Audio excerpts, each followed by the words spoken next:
So many women think that their libidos are low when in fact the desire for Sxxx is just not there because the Sxxx that they are experiencing is not the Sxxx that they actually want to be having. And yes, I have come out to the sun to have my breakfast and I felt this come through me and wanted to speak.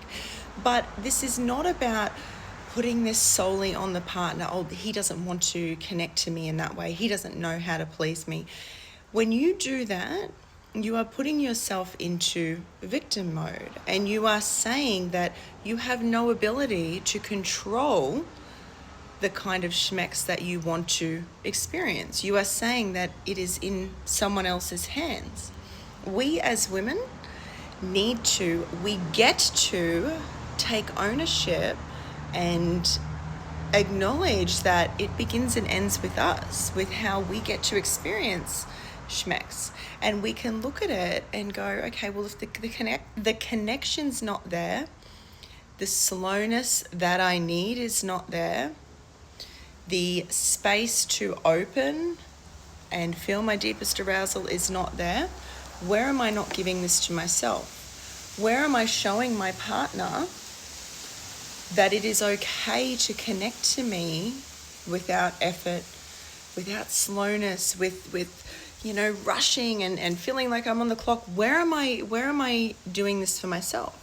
Where am I not showing up for myself in the ways that I want to experience Sxxx, the ways that I fucking deserve to experience? And then, have I actually ever communicated this to my partner? Or am I going through the motions to get it done? Am I going through the motions allowing Sxxx to be male-centered, where it's, begins and ends when he begins and ends? Or am I speaking up with love and feminine communication for what I need? Am I doing that? Am I giving this to myself? Have I learned how to be with myself and my body long enough for it to have time to fully open? Do I worship Kitty? That's the best kind of word that I can say on here without getting flagged. Do I worship her? Do I give her the fucking reverence that she deserves? Do I worship her and set the standards within my own body and self of how I expect another to connect with me?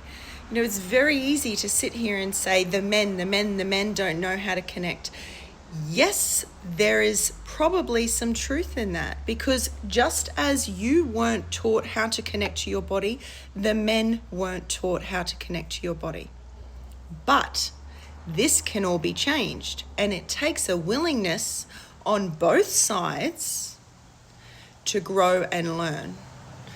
And when you put it all on him and say, well, my desire for Sxxx is low, I realize, because I'm not having the Sxxx that actually, makes my body desire it, and that's because it's all on him. When you do that, you are completely taking yourself out of responsibility and ownership for your body and pleasure, and you are putting it all in someone else's hands. In any moment, you can choose, to grow and learn how to connect to your own body, so then he can grow and learn with you. And you can communicate this and you can show him what you need, but you've got to speak up for yourself.